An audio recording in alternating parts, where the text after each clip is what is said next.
Se nós soubermos combinar numa dose, num bom tempero, uma porção de brasilidade nessas apostas, eu não tenho dúvida que o Brasil será aquela potência que a gente tanto acredita.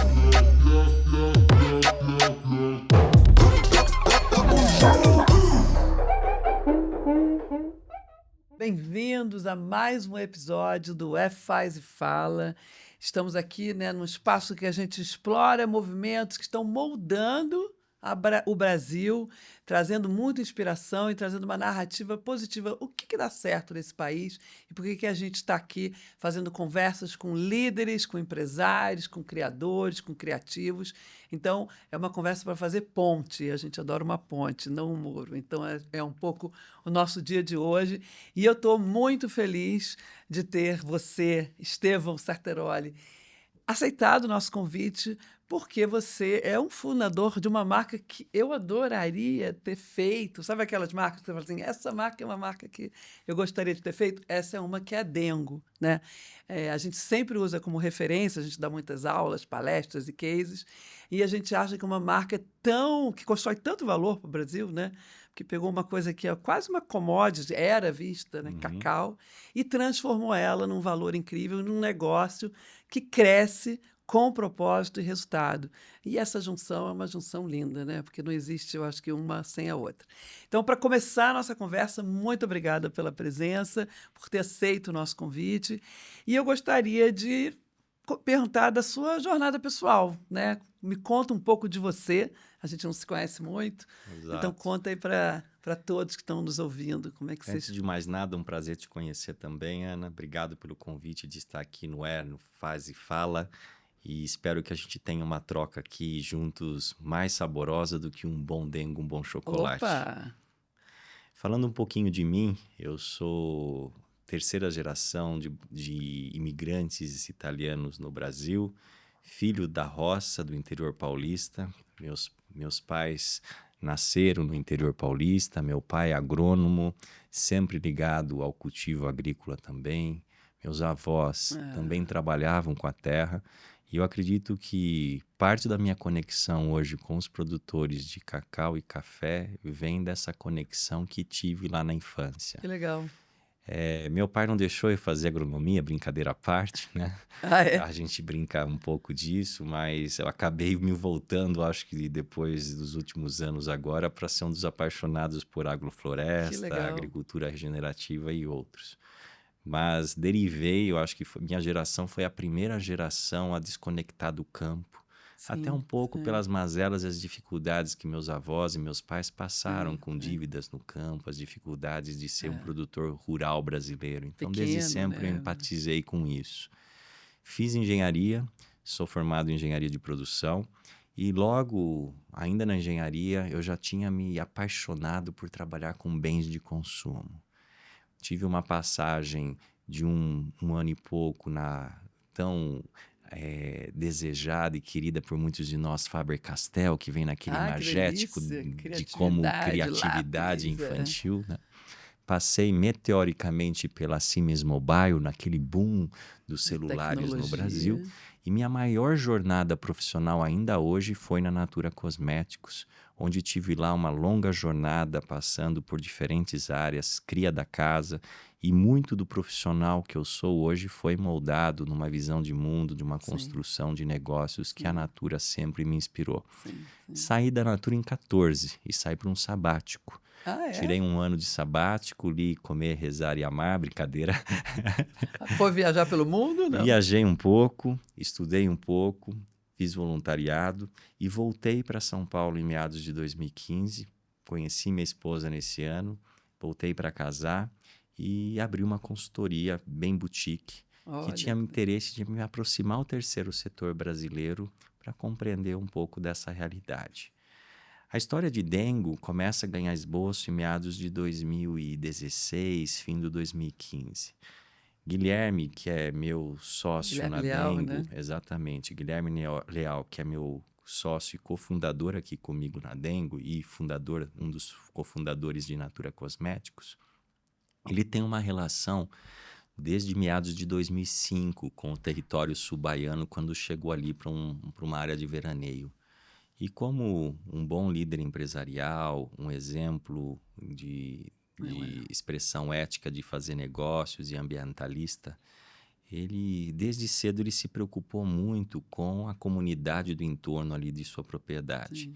E foi que, tempos depois, ainda meados de 2006, ele fundou, em Serra Grande, ali no sul da Bahia, o Instituto Arapiaú. Sim, E o conheci. primeiro projeto do Instituto Arapiaú, batizado de Programa Bahia, e ainda existe esse programa nos dias de hoje, ele tinha e tem como objetivo desenvolver o território sul-baiano, principalmente por cadeias econômicas. E a cadeia econômica que mais potencial, desde quando começaram a estudar ali a região, é a cadeia cacaueira, Sim. como uma das 3 principais cadeias que tem potencial de destravar riqueza e resgatar valor econômico e cultural da região, que É o já vinho foi da um dos uva, né? centros É é a culturais uva e da da França. elite baiana, da Exato. cultura do bom Jorge Amado e tantos outros como Maravilhoso. Caribé. Eu me juntei nesse processo 10 anos depois, ali em meados de 15 e Esse 16. nome do instituto, qual é a origem? O nome Você do sabe? Instituto Arapiaú, que É. vem do idioma indígena, tem um Fiquei significado de curiosa. terra sem males, sem Tá. males, tá? Sem males, terra boa. Isso, Tá? exatamente, coisa Porque boa. já teve um problema do cacau, né? De fungo, né? Na época do cacau que ele Isso. entrou embaixo. A cadeia cacaueira do Brasil já foi protagonista Super. no século passado, principalmente durante a Primeira Guerra. O Brasil era um dos principais produtores mundiais de cacau. Sim. Nós perdemos a liderança, mas mesmo assim continuamos como o segundo principal mercado até fim da década de 80, quando em 89 a famosa vassoura de bruxa, uma Exatamente. doença Vassoura de fúngica, bruxas. dizimou mais de 90% Foi. dos Foi. cacaueiros no território baiano. Exato. E isso Jorge Amado transcreveu em Sim, seus bons livros, sim. muito comentando ali o quão difícil foi para aquela geração criada debaixo da cultura do cacau manter-se na atividade, Sim. com várias mazelas envolvidas. E desde então, esses últimos 30, 40 anos, a região sofreu uma decadência Sim, sim. econômica, de infraestrutura e cultural, que tem demonstrado mais recentemente, nos últimos 10 anos, um resgate, uma reconexão. Sim, E que, felizmente, agora, com um novo patamar de preço de cacau em bolsa, nós acreditamos que estamos vivendo uma nova era de ouro, na qual produzir cacau, cultivar um cacau de qualidade faz sentido, não só social e ambiental, mas um sentido econômico sim. também. O que é muito importante, né? Também trazendo uma evolução da história do Brasil, é sair de um lugar também que era muito a commodity do cacau, né? Uma plantação que você exporta, e vocês trouxeram uma visão do século XXI, que é trazer marca, né? Construir Exatamente. uma marca que está capturando muito valor, porque eu acho que vocês estão pensando de uma forma muito século XXI, né? Construir valor para os stakeholders, não só para o consumidor final. Me conta um pouco como é que foi esse despertar. Quer dizer, a Natura é uma empresa que já falava de propósito, acho que foi pioneira no Brasil, né? Enquanto um empresário trazendo uma visão de mundo, construindo valor para todos os públicos. Mas como é que vocês trouxeram isso para essa marca, que é muito recente, né? Sem E um dúvida. crescimento muito exponencial. Nascemos ali em meados de 2017, o Olha. projeto começando em meados de 16, agosto de 16, e a primeira operação nasceu em junho de 17. Incrível. Então, Não se nós tem, não formos tem nem olhar, 10 né, anos. são poucos anos ainda. É uma marca que eu digo que já nascemos muito pequeno, mas muito conscientes. Muito Muito grande. consciente. Eu acho que tem uma questão, Ana, que uma marca que nasce já em 2017, ela tem, sem dúvida, privilégios, mas mais do que privilégios, ela tem responsabilidades. Sim. Que enderecem os Organizações. anseios das gerações que aí estão, que Sim, enderecem sim. os desafios socioambientais que temos. Uma das minhas máximas, e eu tenho dito muito, apesar de sermos amantes de construção de marca, Sim. é que o mundo não precisa de mais marcas. Não precisa. O mundo precisa de negócios comprometidos com a transição social e ambiental Sim, que tanto a sim, sociedade civil ou o planeta urgem. Total. E Muito. sem dúvida que marca é parte disso, porque Sim, marca é sim. toda essa expressão que nós Exato, temos, de que nos dá uma valores, né? De diferenciação, sem valores. dúvida, mas que traduz aquilo que eu acredito que Dengo desde sempre procurou ter também, que é um estado de espírito.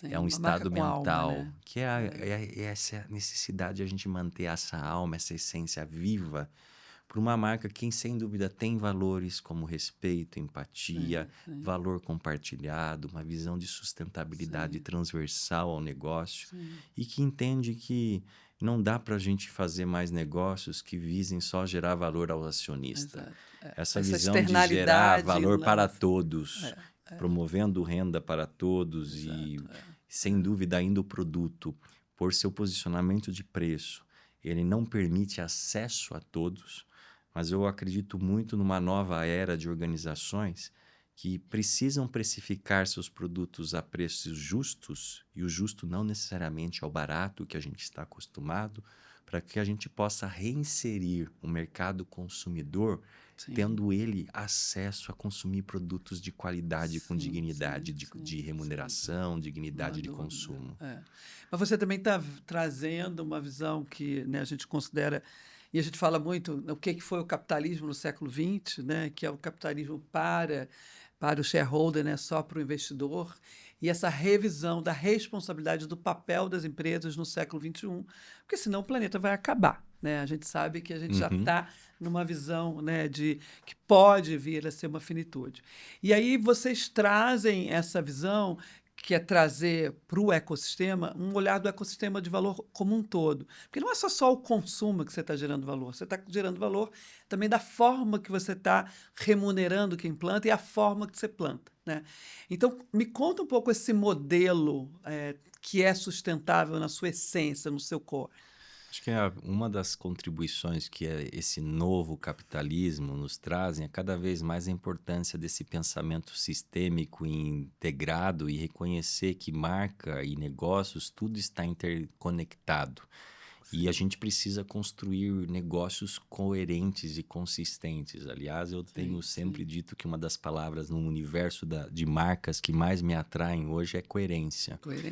E para sermos coerentes, quando comecei a me debruçar ali sobre a cadeia cacaueira, e esse é um outro insight, eu acho que uma das grandes oportunidades que pessoas de negócios hoje têm é conhecerem muito além das fronteiras do seu negócio. É fundamental nós termos um conhecimento de cadeia de valor. Total. Você compreender o seu setor como um todo. Sim. E foi nesse momento que eu debrucei para entender um pouco a realidade do setor cacaueiro, que foi ali entendendo desafios e oportunidades por meio de uma teoria da mudança, essa sistematização de uma teoria da mudança, que ficou muito claro que o produtor precisa remunerar-se melhor, porque não existirá chocolate saudável, sustentável, se não existir cacau sustentável e saudável, e não vai existir isso se não existir renda decente para pequenos e médios produtores.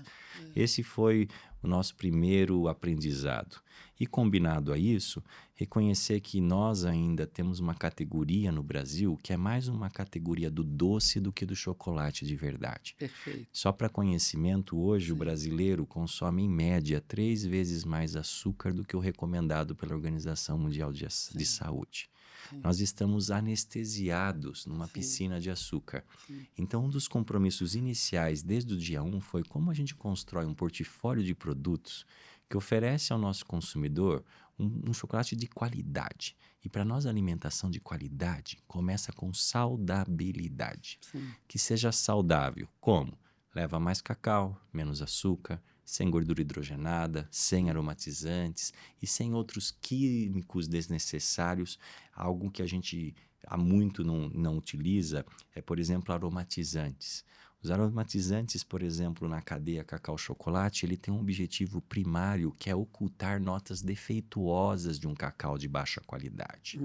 E muitas pessoas, às vezes, trivialmente, acham até que uma baunilha, uma vanilina é ingrediente oficial de um chocolate de qualidade. E não é. Quem aqui de nós, por exemplo, quando vai degustar numa confraria um bom vinho, vai tomar um vinho com aromatizantes? Não existe isso. Um vinho de qualidade jamais seria aromatizado. O mesmo para um queijo. Por que para o cacau e para o chocolate isso seria diferente? Sim. Então, a gente acredita que cada vez mais, Ana, a comida do futuro é a alimentação do passado. A gente precisa reconhecer que sim, a gente precisa ter formulações minimalistas, ingredientes de alta qualidade, combinado a um processamento de classe mundial.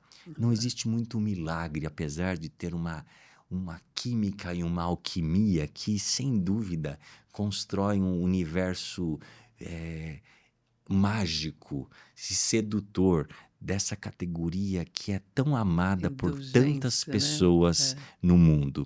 Tem uma outra máxima que eu costumo dizer, que 99% das pessoas amam chocolate, 1% delas mentem. E isso é um pouquinho verdade, porque de fato é uma iguaria que poucas outras categorias têm esse nível de acesso, de aceitação. Em termos de presenteabilidade, é um presente seguro. Você não tem uma preocupação se a pessoa engordou, emagreceu, se gosta da cor ou não gosta, se o pé é calça 42 ou 44. Cabe em qualquer ocasião. Em qualquer ocasião.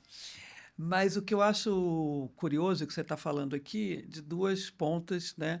Então, você está começando com a visão, eu adoro essa palavra ecossistema, né? Que a gente tira da natureza, e eu falo muito de ecossistema de negócios, e você realmente está olhando o ecossistema de negócios como um todo. Você começa com a sustentabilidade da plantação, né? do plantio, e você chega no consumidor final com algo muito melhor. Então, você olhando esse ecossistema todo, você trouxe muito valor para esse negócio. E a gente, no nosso método de gestão de valor contínuo, a gente fala que você precisa ter um bom produto, uma boa marca que as pessoas se identifiquem e um bom propósito com um ecossistema muito claro que mobiliza. E a Dengo nasceu com esse princípio, né? Vocês fizeram muito bem isso. Hoje, quando eu vou dar um presente, eu vou dar da Dengo porque fala dos meus valores, fala de uma sustentabilidade. E vocês me contam um pouco como é que foi esse processo de chegar no branding, o nome é muito simbólico, é muito, né, Dengo, afeto, brasilidade. Como é que foi esse processo? Antes você decupou o modelo de negócio, depois você pensou um pouco no branding, ou foi tudo ao mesmo tempo junto? É bem interessante até essa abordagem, porque conscientemente ou não, nós passamos por essa ordem: produto, construção de marca e definição de propósito. Não, propósito, eu acredito que foi o primeiro deles. E eu acho que, embora os negócios não nasçam com propósito obrigatoriamente, até porque essa discussão de propósito é mais recente, eu digo que nunca é tarde um negócio abraçar propósito ou propósitos. E benefícios disso, já comprovados por vários estudos, é maior engajamento de colaboradores, é maior encantamento do consumidor. Então, marcas sem propósito ou sem essência, elas estão fraudadas a sucumbir se não abraçarem compromissos sociais e ambientais. Ligado a produto, a gente diz que alimentação e bebida, o primeiro momento de verdade é a boca. Não tem estratégias de value proposition, proposta de marca ou de propósitos que você aderece isso. Se o primeiro momento de verdade você pôr na boca, você fala assim, não gostei. Com certeza. Então, esse momento eu digo que o sabor é soberano. Sim. Alimentação e bebida, sabor é soberano. Porque senão vira a marca da caridade. Nem gosto, mas comprei para ajudar o produtor. E aí também ficar ali explorando uma condição de uma relação que não é positivista e não é de uma sustentabilidade que a gente acredita. Isso. Então, o primeiro ponto foi a gente procurar desenvolver formulações que elas eram superiores em termos de massas de chocolate e combinações de frutas brasileiras. O Brasil, historicamente, nós não somos a origem do bom chocolate mundial. Não. Mas a nossa tese, Ana, sempre foi: vamos combinar um bom chocolate ao borogodó que só o brasileiro tem. Que é esta combinação criativa, inusitada de frutas e castanhas que nós, como o Brasil, temos de um país que tem o pomar como um dos seus ícones. E combinar isso de uma forma criativa com o bom chocolate que o consumidor europeu, ou o consumidor de mercados mais desenvoltos estão acostumados a consumir. Sim. Então, começamos inicialmente investigando como que a gente poderia aprender a produzir um bom chocolate, como que a gente Método, poderia técnica, entender via processo. teste cego, de fato, se Sim. nós tínhamos uma boa oferta. Porque se não tivéssemos uma boa oferta, melhor nem começar. Não fica em pé. Não fica em pé. O propósito, como já dito, foi a nossa chama inicial ali de entender de fato que viemos para fazer essa diferença. Mas, sem dúvida, a construção de marcas na identificação de um nome que é tão aderente à proposta como Dengo, que tem essa bainidade cool, que tem uma origem vinda de um idioma já africano não mais falado, que tem no seu idioma original africano ali, a origem da palavra está relacionada à doçura.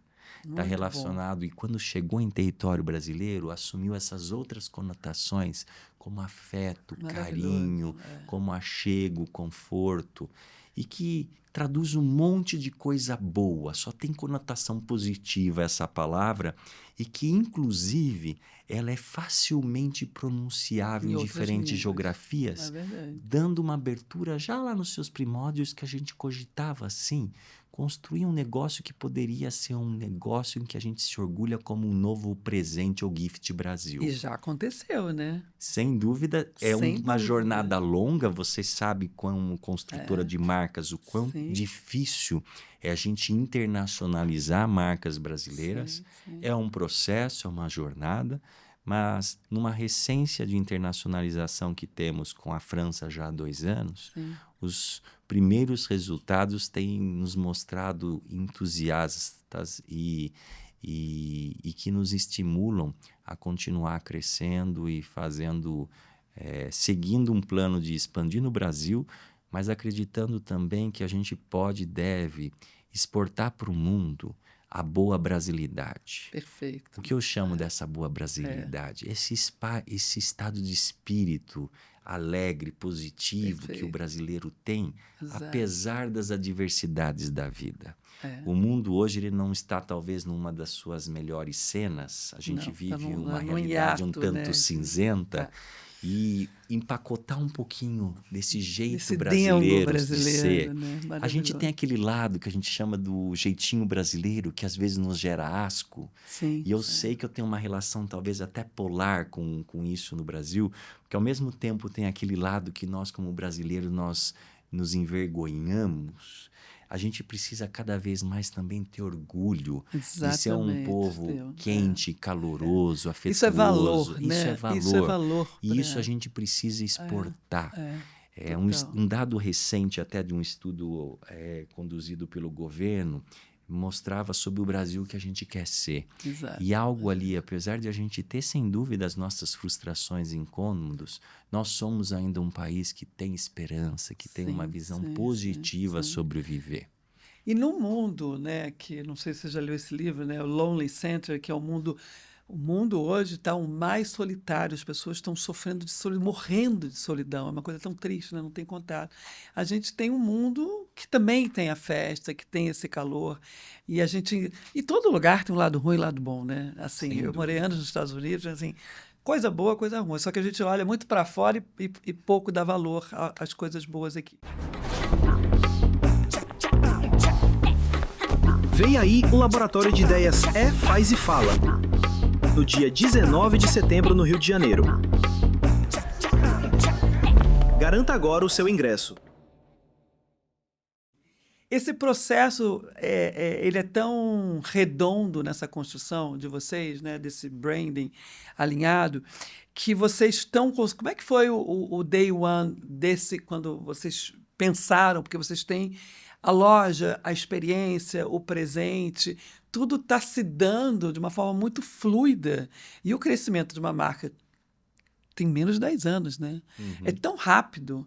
Então, quando a gente fala que os ingredientes certos do branding, né, de pensar produto, pensar essa identificação e pensar propósito alinhados, te traz uma diferenciação muito grande. Como é que você percebeu esse crescimento assim, mais acelerado? Porque o Brasil vive... A gente trabalha com muitos empresários que ainda ficam no modelo de sobrevivência, né? De resultado. E eu acho que eu falo muito, e você também. Com uns 8 anos, 9 anos que completamos agora nos próximos meses, ainda sendo uma marca jovem, a gente tem muita coisa para fazer melhor e evoluir. Eu digo graças que a Deus, vai estar sempre, né? E que tenhamos desafios. Esse é um ano aqui que nós temos buscado equilibrar o impacto da disparada. Ficamos felizes com o aumento do preço do cacau, por um lado, porque os preços anteriores não justificavam, muitas das vezes, o produtor continuar na atividade cacaueira. No entanto, nós não esperávamos que a gente ia ter uma disparada, uma galgada tão elevada como foi ou como está, que é um valor hoje de 3 a 4 vezes maior do que os valores anteriores a 2023. Então, empreender no Brasil já não é fácil e fazer diferença com qualidade é um pouco mais difícil, né? Porque você não pode fazer uma construção de marca pautado por uma visão de economia a qualquer custo. Mas não dá mais, alguns catalisadores que eu percebo que ajudaram nesses primeiros anos a marca a cair no gosto do brasileiro, na sua admiração, eu acho que, em partes, é um posicionamento de uma marca que tem autenticidade e originalidade no Brasil, de orgulho de ser brasileiro. A gente não precisa ter um sobrenome ou um codinome francês para vender uma boa chocolateria brasileira. E mostrar o que o Brasil tem de melhor. Então, acredito que há um pilar importante dessa originalidade, dessa bossa que eu coloquei de autenticidade, ou colocamos aqui, na proposta de portfólio de produto, trazendo sabores como cupuaçu, puxuri, jaca, mangaba, pimenta baniwa, trazendo essa nossa biodiversidade que poucos países do planeta possuem para a mesa e para a boca do brasileiro antes do bom amigo. Um segundo ponto que eu acredito ser tão importante quanto um produto de sabor superior é o atendimento.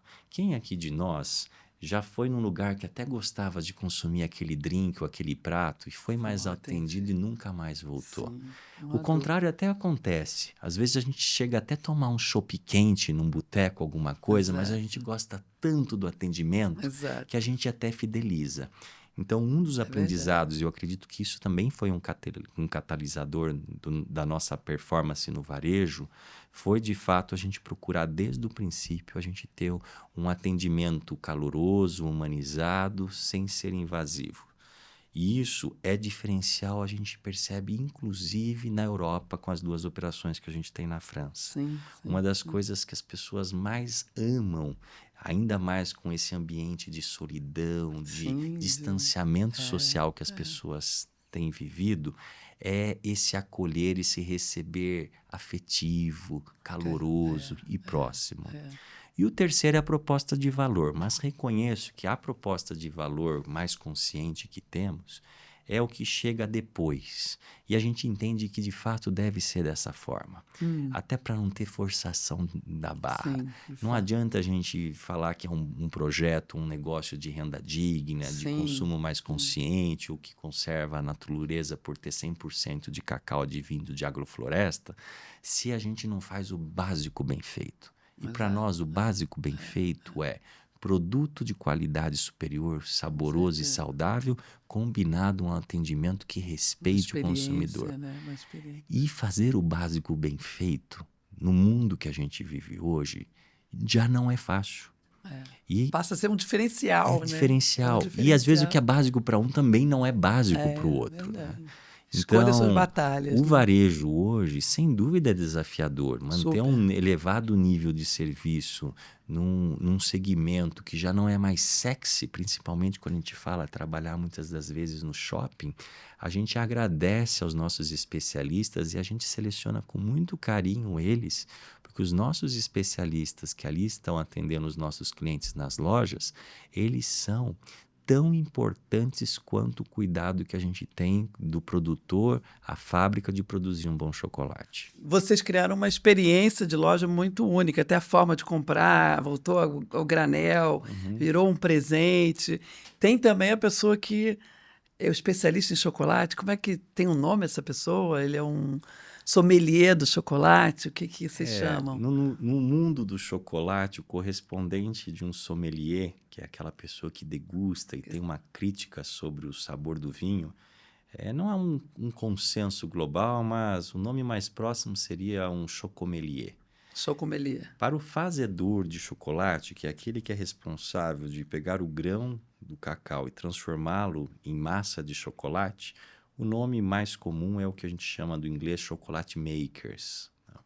E que a grande maioria, por sinal, que são aqueles que trabalham com chocolate, e vez ou outra até falam, eu produzo chocolate, mas são, na verdade, derretedores de chocolate. É um nome que vem do francês que a gente chama de chocolatiers. Opa. Esses chocolatiers são responsáveis por pegar essa massa de chocolate e transformar por moldagem ou outros métodos em diferentes categorias ou subcategorias e até em algumas boas confeitarias. E vocês estão transformando também um pouco esse conceito, né, da produção do café. Vocês têm a forma que se chama Sistema Cabruca. Como é que você planta? Vocês têm um museu na loja? Me conta um pouco. Você está trazendo essa... O que é a cabruca, né, Ana? Aliás, eu não minha primeira esse termo, conexão adorei. também com o cacau eu não conhecia e me intrigou ali no começo. A palavra cabruca vem de um significado do verbo cabrucar, que significa abrir clarões na floresta. Nada relacionado a desmatamento, não é sobre isso, não. É que o modo cabruca é um modo tradicional de plantio na região baiana do cacau, na qual se planta o cacau debaixo da sombra da floresta da Mata Atlântica. Olha. Isto a gente chama de um modelo sustentável ou de conservação produtiva, porque ao mesmo tempo que a gente conserva a floresta de pé, é produtivo no sentido que ele gera riqueza para quem possui a terra. E um dos estudos recentes, até ligados ao bioma amazônico, mostram que a melhor forma de você manter floresta de pé é reter comunidades tradicionais, indígenas ou produtores na própria terra. As pessoas não desmatam, na sua grande parte das vezes, por ódio à natureza, mas por necessidade. Por isso que nós temos que transformar tais áreas em áreas produtivas. E olha que interessante, ao longo dessa jornada, Ana, a gente foi percebendo que além de ele ser um modelo belo, ele tem benefícios ecossistêmicos. Por exemplo, sequestra mais carbono do que um sistema de plantio e monocultura. Retém muito mais água no sistema do que comparado à monocultura. E há uma riqueza de fauna e flora e biodiversidade muito maior do que num sistema de cultura monocultura, que classicamente, cada ano a mais, a agricultura tem reconhecida dos seus equívocos. Essa agricultura monocultura extensiva, ela tem levado à esterilização, à desertificação do solo, perda de biodiversidade e outras complicações aí que nós já temos certezas hoje que uma agricultura mais regenerativa e sistemas agroflorestais são o futuro e precisam ser o presente da agricultura brasileira. Que é a potência, né, sustentável. Isso vem originário dos povos originários, esse sistema de plantio que respeita... O cacau ele é bem interessante, né? Porque às vezes a gente acha que o cacau veio da América Central, mas descobertas recentes mostram que a Amazônia é o berço do cacau há 4, 5 mil anos antes de Cristo. Agora tem vários estudos da Amazônia. E depois eles subiram para a Mesoamérica e chegou na região da costa baiana em meados de 1700. Nos meados de 1700, as primeiras mudas de cacau chegaram na região e começaram a plantar debaixo desse modelo de sistema cabruca. O sistema cabruca é o principal método de plantio de cacau na Bahia hoje. Cerca de 70% da área de cacau baiana é debaixo de sistema Cabruca. Olha, que coisa Isso boa. é fundamental para manter a floresta de pé. E isso faz com que o cacau brasileiro seja, entre outros, um cacau mais sustentável. Olha, interessante. Muito interessante. Me fala um pouco de modelo de gestão de vocês, né? A gente falou muito de propósito, sustentabilidade, esse ecossistema integrado. Como é que é a gestão do dia a dia, metas, métricas? A gente tem alguns perfis de empresários brasileiros, né, que têm perfis diferentes. O que você acredita que é uma boa gestão, um bom líder para trazer uma empresa, montar uma empresa e construir esse valor que já está desse tamanho? Quais são os segredos? Apesar de, ou embora nasçamos como um negócio de impacto social, que tem métricas de impacto, nós não somos contra ou somos aversos à gestão clássica. Uma boa gestão financeira é básico, bem feito. Então, sem dúvida, nós temos a intenção e temos desde sempre aplicado práticas no negócio ligadas a uma gestão financeira clássica. A beleza está no equilíbrio. Saber equilibrar onde você de fato precisa fazer custos que não comprometam a coerência do teu negócio com as causas que possui. E algo interessante que eu tenho percebido também nesses anos, Ana, é que os negócios que vão conseguir incorporar a sustentabilidade como vantagem competitiva, ou que têm a sustentabilidade como estratégia, são aquelas que trazem esses temas no core. Sim, no modelo de negócio. No modelo central do negócio. Exatamente. A sustentabilidade ela não pode ser satélite ou acessório ou adereço. Com certeza. Porque daí ela se torna despesa. Exatamente. E as linhas de despesa, se possível, é melhor que elas nem existam. Corta. Então, ela precisa estar intrinsecamente relacionada ao negócio. Exato. Como essa sustentabilidade se insere no nosso caso? O principal mecanismo que a gente tem de sustentabilidade é remunerar melhor o produtor. No quê? No cacau, no café. Nosso negócio depende do cacau, depende do café. Exato. E isso não é um motor de generosidade a qualquer custo. Por quê? Porque, sem dúvida, nós pagamos mais por esse cacau, por esse café. Mas o produtor também ele entrega mais. Claro. Ele entrega um produto de né? maior qualidade, um produto mais saboroso, que se reverte em mais venda, em mais marca, em mais posicionamento. E é um ciclo, um ciclo virtuoso na qual você, sem dúvida, por fazer o bem, você também recebe o bem do seu sistema. Claro. E eu acredito que nos últimos anos, particularmente eu acredito nos últimos 40 anos, nós tivemos alguns equívocos da governança na qual, principalmente as áreas de supply, elas assumiram uma ânsia por redução de custos a qualquer custo. E não construção de valor. E sem construção de valor, que faz com que os fornecedores ou os parceiros forneçam uma relação de auto-engano e engano do outro, no qual eu finjo para você que eu estou entregando um produto de qualidade e você finge também que você está me dando uma remuneração de preço justo. Ganho e perda, né? Perda então, e ganha, é um modelo de prosperidade, de relação ganha-ganha e entendimento que não é um soma zero. Um princípio de valor compartilhado, ele acredita que sim, a gente pode ter um mundo mais próspero fazendo bem para todos. Fácil não é. Mas o momento não é sobre o que é fácil, sobre o difícil. É sobre a gente fazer aquilo que é o certo e o melhor para a perenidade do negócio. E falar de valores é tão importante, né? As empresas que têm um branding muito estruturado, né, no seu Faz e Fala, são muito alinhadas na sua proposta de valor, a sua narrativa e o seu produto, sua personalidade de marca.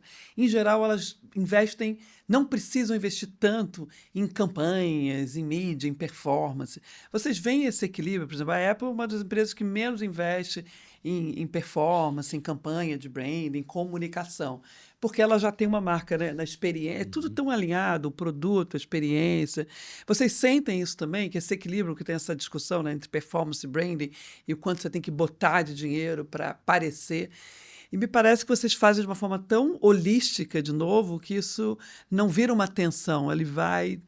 Como é que você vê isso? São exercícios que a gente De também tem equilíbrio. aprendido ao longo desses anos. Fácil não é, mas eu costumo dizer que algo que é um divisor de águas para um negócio de impacto social é que o investimento na causa ele precisa ser sempre maior do que o investimento na comunicação da causa. Sim. E, infelizmente, hoje, a gente bem faz sabe que no mundo importante, dos negócios, o fala, às vezes, ele é muito maior do que o faz. Isso a gente percebe, às vezes, no demonstrativo de resultado ali, quando nós temos grandes investimentos com a comunicação, e eu não sou contra a comunicação, a comunicação é fundamental, mas eu acredito, Ana, como você bem coloca, que é o equilíbrio entre o faz e fala. A gente precisa ter um equilíbrio que torne a marca coerente. Nós não podemos falar demais, fazer de menos. Exato. Mas só fazer e não falar também é burrice. É burrice, não há dúvida. Então, o consumidor ele não vai conseguir entender quem somos e ele não vai engajar ou ter o desejo de consumir o negócio se nós não falarmos também. Exato. E eu acredito que um dos grandes desafios, aliás, nesse século, para os negócios de impacto social é a comunicação. Sim. Porque nós precisamos destravar novas narrativas numa construção que, num mundo tão polarizado que a gente vive, a gente tem de um lado o marketing com uma visão curto prazo, construção de desejos e que vem muito do mundo do emocional. E do outro lado, parece que a gente tem um mundo da sustentabilidade, do ESG, parece que é longo prazo, dilema, que é racional né? e que é necessidade e não é desejo. Exatamente. Eu tenho me questionado muito sobre como a gente une esses dois mundos da comunicação do marketing, da comunicação da sustentabilidade, numa terceira via, numa equação de valor e que a gente consiga construir novas narrativas. As pessoas estão cansadas da comunicação da sustentabilidade. Tá chato. As pessoas estão cansadas de storytelling. Ninguém aguenta mais videozinho falando que o meu produtor ele é bem cuidado, que as pessoas aqui são felizes. As pessoas querem. E a gente vive uma crise da comunicação, porque nesse universo de que nós temos tantas distorções da verdade, né, ou das verdades, ou se até existe a verdade, né? Nesse mundo de tantas questões, dúvidas e inquietudes, construir uma comunicação de uma terceira via, na qual ela traga uma narrativa que engaje as pessoas para mudanças de hábitos que serão cruciais. Mobilização, né, de mudança. Você me conta um pouco assim, como é que você vê o empresariado brasileiro evoluindo nesse novo capitalismo? Existem movimentos, né, do capitalismo do século XXI. Você está acreditando? Você acha que os empresários brasileiros estão mais conscientes de que a gente precisa dar espaço? Eu espero que eu esteja errado. Eu sou uma pessoa otimista, me defino como um otimista realista, percebo uma tendência positiva, mas tímida. A maior parte do empresariado brasileiro ainda, ele está longe desses temas sensíveis que a gente está tratando. Os maiores desafios que todos os nossos negócios têm hoje são mudança climática, perda de biodiversidade, saúde mental, trabalho decente, diversidade, equidade e justiça social. E muitos dos C-levels ou CEOs pouco ou nada sabem dessas temáticas ainda. Mas o bizarro é que quando você pergunta a eles se tais temáticas são importantes, pesquisa recente mostrou que mais de 80% dizem que tais temáticas são importantes para o futuro dos seus negócios. Mas menos de 20% deles se dizem familiares com a temática. Então, há uma autossabotagem que, se isso é tão importante, por que eu sou tão pouco familiar? Nós nos enganamos. A gente precisa entender, eu tenho dito muito, que o C de um C-level, de um C de uma liderança hoje é de coragem e ousadia. E consciência. Se nós não tivermos consciência, coragem, coerência, consistência, nós não estamos construindo um negócio, uma marca para durar esse século XXI. Mas estamos vendo uma evolução boa, né? Vocês são um exemplo disso, Natura, Granado. Acho que tem, né, eu acredito, assim, no século XXI, que tem empresários que estão mais Sem vocais. dúvida, mas eu brinco que a gente anda ainda numa bolha, É, sabe? você Ainda a acha que é uma gente bolha? Estamos aqui para é furar uma essa bolha bolha, cada vez porque... maior, mas uma das inquietudes que nós temos discutido internamente com o time de comunicação é como a gente estoura uma bolha para ir pelo menos para uma bolha maior. Tem que... Por quê? Porque falar desses temas para pessoas que já são sensíveis à temática é pregar para convertido. Exato. E a gente precisa, de fato, sensibilizar a maior parte da população que é ambivalente, que ainda não tomou ou não tem conhecimento, porque, diga-se de passagem, muito desse universo da saudabilidade, da sustentabilidade requer um alicerce educacional que boa parte da população é desprovida. Sim. Quando nós queremos falar, por exemplo, de créditos de carbono pagos ao produtor, o cidadão ou a cidadã, ele nem sabe o que é carbono. Como ele vai entender o que é crédito de carbono? A gente vai falar de mudanças climáticas. A pessoa, ela entende talvez de outras formas. Então, como que nós fazemos, sem ser pedante, professoral, panfletário, ecochato, uma comunicação, Ana, que de fato a gente consiga engajar as pessoas? Aí eu acredito que você, como antropóloga de formação, eu acredito que uma convergência de disciplinas serão fundamentais para a construção dessas novas narrativas. Que elas vão além do marketing tradicional. É entender sobre uma perspectiva da psicologia do consumo, da antropologia, da neurociência, o porquê as pessoas se comportam como se comportam. Porque dados a gente já tem. Dados a gente já tem demais. E eles não estão sendo suficientes para engajar as pessoas nas mudanças necessárias. E algo que eu posso estar errado, mas eu não acredito, é que nós precisamos aceitar que nos próximos anos, nas próximas décadas, sim, nós vamos consumir menos, nós vamos pagar mais caro pelo aquilo que a gente consome, e a gente vai perceber que a gente vai ser mais saudável, mais feliz e mais leve. É verdade. A gente precisa ressignificar a relação com o outro, resgatar isso que você também pontuou, né? A perda das conexões sociais, que é crítico, não só para o varejo físico, mas para as relações duradouras. Não vai existir gifting e presente se não existir uma relação, uma troca. Claro. Começa nisso. O que você acha que a gente, né, vê Brasil como a brasilidade como um grande trunfo? Qual que você acha que é o super trunfo da brasilidade? E aí pensando no mundo, né? Porque eu acho que a gente está dentro de um contexto global, então tem o Brasil. O que você acha que é o grande trunfo de brasilidade? Eu acredito que esse espírito positivo, alegre, leve que o Brasil possui, principalmente no norte e nordeste brasileiro, é algo que carece de ser embalado, empacotado e exportado. Essa baianidade ou brasilidade cool é algo que é uma das coisas que mais me encanta no brasileiro hoje.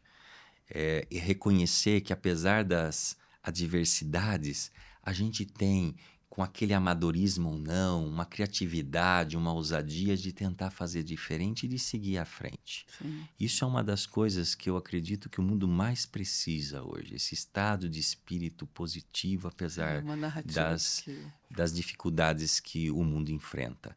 Onde visualizo outras oportunidades de a gente dar maior adereço das brasilidades que nos orgulham, que nos orgulhamos e que vem muito, acredito, da nossa arte e da nossa cultura. Eu acredito que, sem dúvida, o Brasil tem uma oportunidade tamanha na agenda de transição energética, de transição climática, de ser um país importante no âmbito da segurança alimentar do planeta. Exato. E, cada vez mais, se nós soubermos combinar numa dose, num bom tempero, uma porção de brasilidade nessas apostas, eu não tenho dúvida que o Brasil será aquela potência que a gente tanto acredita, mas daquele país que a gente diz que nunca chega. A gente tem o brasileiro. E você daria algum recado para os empresários que estão nos ouvindo? Que recado você gostaria? dentro da sua jornada? Eu diria que... e me incluo nisso, tá? Eu acho que longe de ser um empresário que quero ser diferente dos outros. Temos os desafios comuns, vivemos num país comum com desafios comuns. Mas o convite que eu faço a mim e aos demais empresários é: ousemos mais e com coragem. E agir com coragem é seguir com medo e agir com o coração. Eu sinto que nós precisamos rehumanizar a liderança. A gente precisa desaprender um pouquinho gestão e reaprender a ser um pouco mais humanos. Ser mais empáticos, ser mais próximos dos nossos times, ser mais acessíveis. Isso não é só porque faz bem pra gente, mas afeto e humanismo é estratégia. Sim. Isso engaja as pessoas. E não vamos fazer isso de uma forma que não seja genuína ou autêntica, porque cada um tem seu jeitinho. Sim. Então, meu convite, e é um autoconvite também, é que cada dia a gente possa ser uma influência positiva na vida das pessoas. Deixar um legado, né? Fazer a diferença. O que você gostaria de trocar com a gente? Alguma coisa que te inspira? Um livro, um podcast, um filme? A gente geralmente faz uma troca de livros aqui. Me diz alguma coisa que você gostaria que... Aliás, né, eu cometi uma gafe para aqueles que nos ouvem e assistem, né? De forma alguma. Mas eu vou ter um prazer de enviar depois. Um dos livros que eu li nessas minhas últimas temporadas de férias ou kite que eu pratico foi um livro de Jason Heitzel, que não temos ainda em português, mas é Less is More, How the Grow Will Save the Planet. Eu acredito que ele faz uma crítica interessante sobre esse novo capitalismo e como alguns setores da economia eles precisam decrescer para que outros setores cresçam. Sim. E como conduzir esse processo. E não podemos nos ater a uma medida do negócio só por faturamento. Nós temos que ter várias métricas no negócio para entender se nós temos um negócio de valor, um negócio saudável. Sim. O mesmo vale para os países. Medir um país apenas por PIB ou por renda gerada não é suficiente. A gente precisa ampliar essas leituras e reconhecendo que para o novo nascer, a gente tem que permitir que algumas coisas deixem-se passar. Sim. Importante, né? Sem dúvida. Abrir outras oportunidades. Eu estou aqui com o livro que eu falo de vocês, porque eu acho que, né, Dengo e Natura são os exemplos dessa revolução do branding que a gente traz para o Brasil, que é uma revolução de valor, né? Branding para a gente é gestão de valor contínua. Você tem a gestão corporativa e a gestão de branding.